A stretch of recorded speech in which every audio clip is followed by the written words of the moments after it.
Kapag ginuguhit tayo ng ulo, ang unang instinct natin minsan ay pumuti agad ng mata, ilong, at bibig. Pero bilang artist, gusto kong baguhin muna natin yung approach na yan. Para sa akin, ng head construction ay hindi tungkol sa pagguhit ng maraming detalye. Ang pinaka-importante ay maintindihan muna natin ang istruktura ng ulo bago natin isipin kung maganda ang mata, tama ba ang ilong, o bagay ba ang facial features. Kailangan muna nating malaman kung saan nakaposisyon ang mga ito sa loob ng form. Kaya sa lesson na ito, hindi muna tayo mag-focus sa details.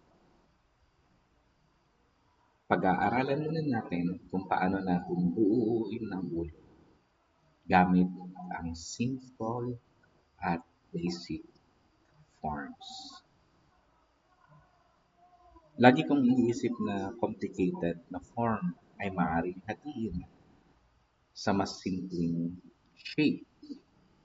Sa head construction, maaari natin simulan sa sphere o ilong para katawan ng cranium. Hindi ibig sabihin na bilog talaga ang buong ulo. Ginagamit lang natin ito bilang foundation para maintindihan ang volume ng skull. Pagkatapos, magdadagdag tayo ng jaw structure. At dito nagsisimula maging three-dimensional ang drawing natin. Ayan, makikita niyo sa figure, nagsisimula akong gumawa ng bilog. Halos shinape ko yung rectangle or square sa pinaka gitnang bahagi ng bilog. At makikita natin dyan, hinati natin sa tatlong portion. Yan, 1, 2, 3. Una, ang placement ng baba, ilong, kilay, at saka ng hairline. Madali natin siyang maiplan. Proportional siya sa isa't isa. At hahatiin natin sa gitna.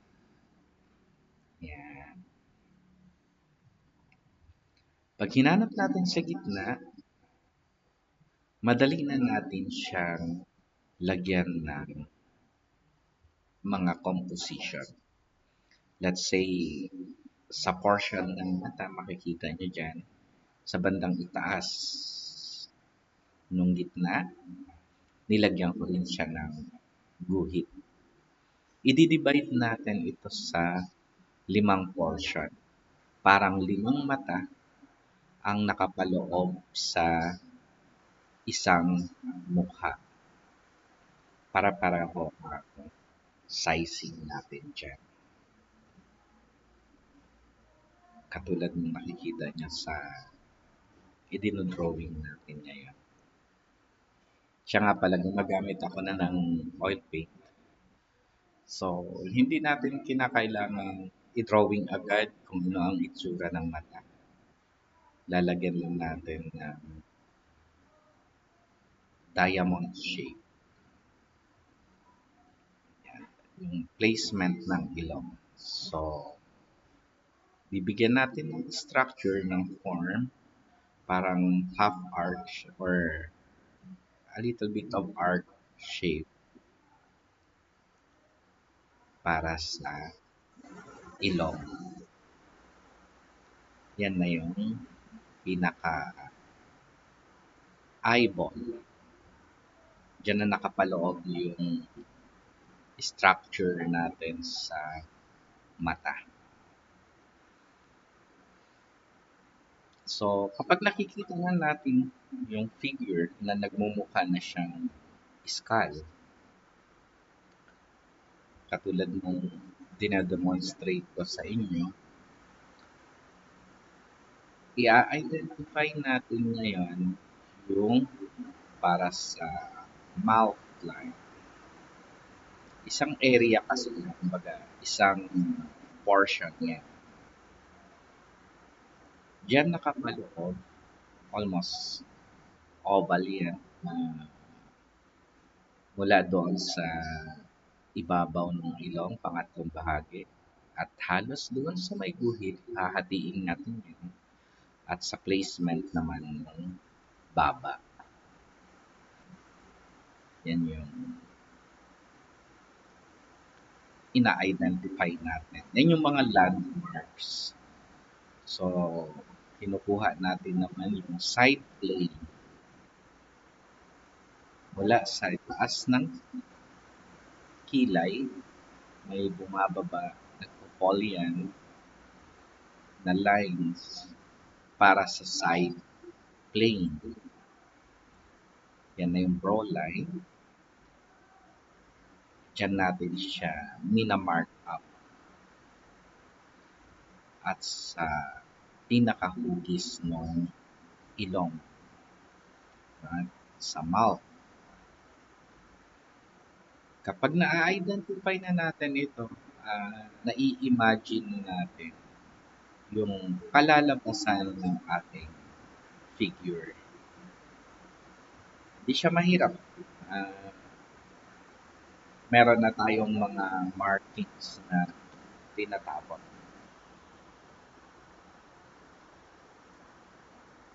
Kapag lumingon ang character or subject, susunod ang center line sa direction ng mukha.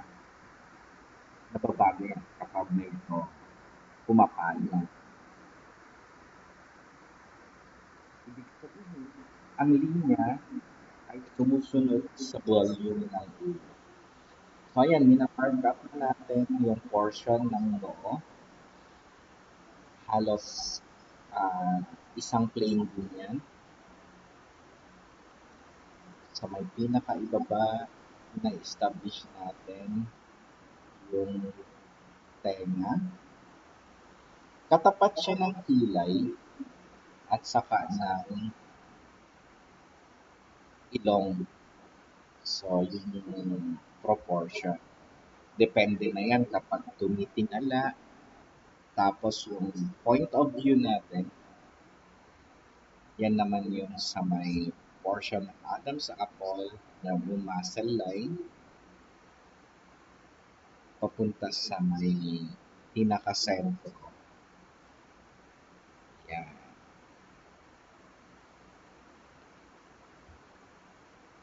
Papunta na yan sa pinakapuno na ating bukid or yung lalagyanan ng normally yan yung kinukwentasan. So, nakikita natin yung figure.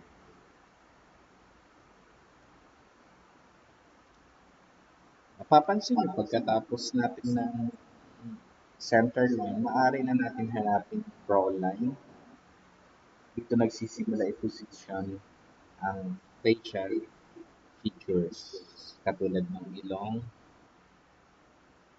labi, saka yung lugar ng ating baba.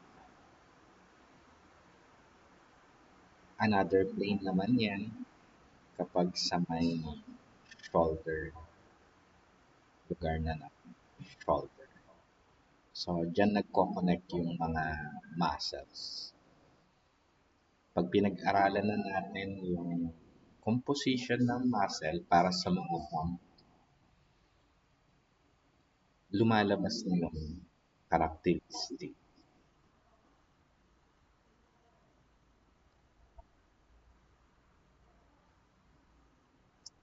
So,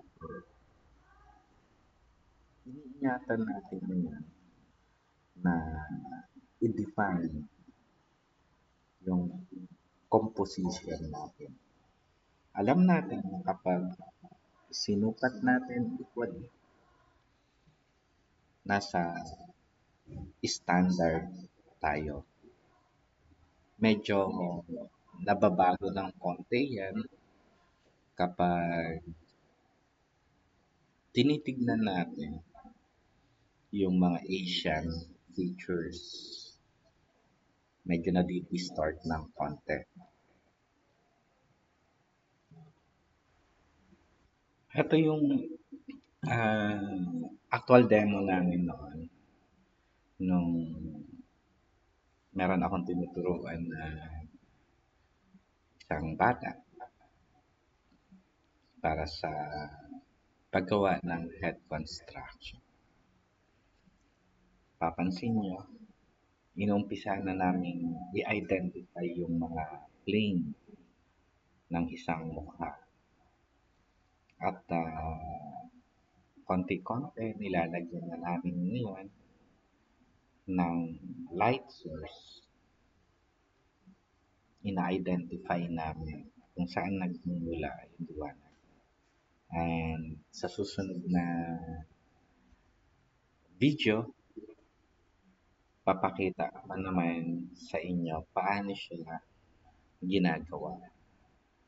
So, medyo mas matagal kasi ito dahil oil paint yung ginagamit namin. Tapos, ah, inaabot kami ng almost 3 hours. So, nakaka-boring naman kapag 3 hours tayo nagkukwentuhan. Ayan. Nakikita nyo, konti-konting nabubuo. Alam ninyo, nakikita ninyo kung saan nanggagaling yung liwanag.